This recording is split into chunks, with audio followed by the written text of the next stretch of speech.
When most people think of the U.S. Navy, they imagine towering aircraft carriers, fighter jets roaring off the deck, or destroyers cutting through waves. But beneath the ocean's surface lies another force, one that operates in shadows, rarely seen, yet critical to American power. They call it the silent service, the submarine fleet of the United States Navy.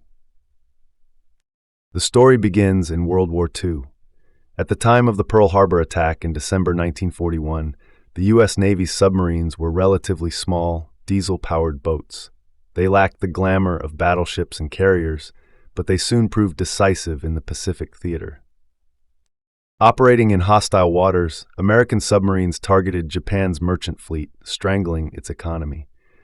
Though they made up just 2% of the Navy's personnel, U.S. submariners sank over 1,300 Japanese ships, including 8 aircraft carriers and more than 200 warships. By the end of the war, submarines were responsible for sinking over half of all Japanese ships lost. The toll was heavy. Submarine duty was among the most dangerous assignments in the war, with 1 in 5 submarines never returning. Yet their stealth and striking power made them feared predators of the sea. The silent service had earned its name.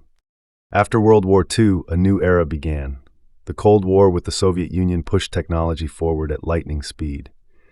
In 1954, the USS Nautilus became the world's first nuclear-powered submarine. No longer dependent on surfacing to recharge batteries, nuclear submarines could stay submerged for weeks, eventually months at a time. This breakthrough changed everything. Submarines were no longer coastal hunters. They became global warriors. Soon came the ballistic missile submarine, or SSBN, known as boomers. These massive vessels carried nuclear missiles, giving the United States a second strike capability.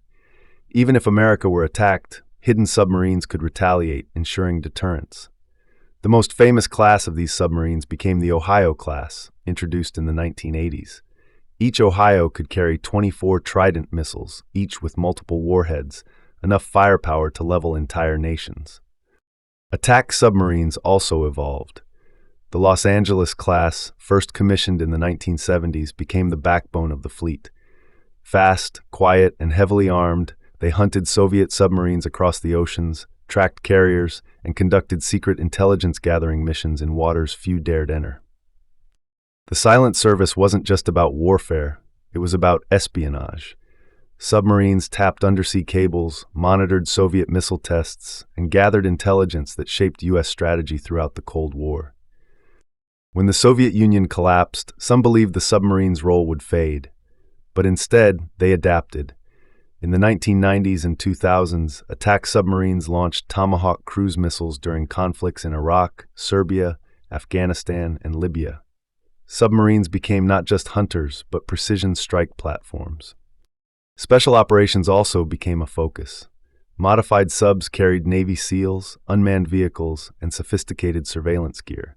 Operating unseen, they could insert commandos on hostile shores or monitor adversaries without detection. Today, the pride of the U.S. submarine force is the Virginia class. First commissioned in 2004, these nuclear-powered attack submarines are among the most advanced in the world. Designed for versatility, they combine stealth, endurance, and firepower. Equipped with Tomahawk cruise missiles, torpedoes, and advanced sonar, they can operate in both deep oceans and shallow coastal waters. The Virginia class also features vertical launch systems, unmanned undersea vehicles, and improved accommodations for special operations forces. Unlike the massive Seawolf class, which was built during the Cold War to counter Soviet submarines but proved too expensive, the Virginia class strikes a balance between cost and capability. Each submarine costs about $3 billion and is expected to serve for decades. The silent service now faces new challenges. Rising powers like China are expanding their own submarine fleets. Anti-submarine technologies are advancing, but the U.S. Navy continues to innovate, integrating unmanned systems, advanced propulsion, and quieter designs to maintain its edge. What makes the silent service so unique isn't just the technology, it's the people. Life aboard a submarine is unlike any other assignment. Crews of 130 to 150 sailors live in tight quarters, often submerged for months. There are no windows, no sunlight, just the hum of machinery and the bond of shipmates.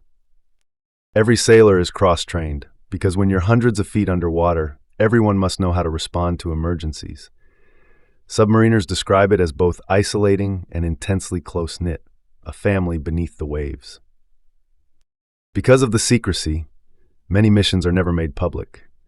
Submariners quietly go about their duties, often returning from deployments with stories they can never tell. Their contributions remain hidden, but their impact is immense. From the diesel boats of World War II to the nuclear giants of the Cold War, from the covert operations of the 1990s to today's cutting-edge Virginia class, the silent service has remained at the forefront of American naval power. It is a fleet that strikes from the shadows, unseen yet always present. Submarines are deterrents, hunters, guardians, and spies, an unseen shield beneath the seas. As new challenges emerge, one thing is certain: the silent service will continue its quiet watch, ready to defend, to strike, and to remain always faithful to its name, silent but never absent.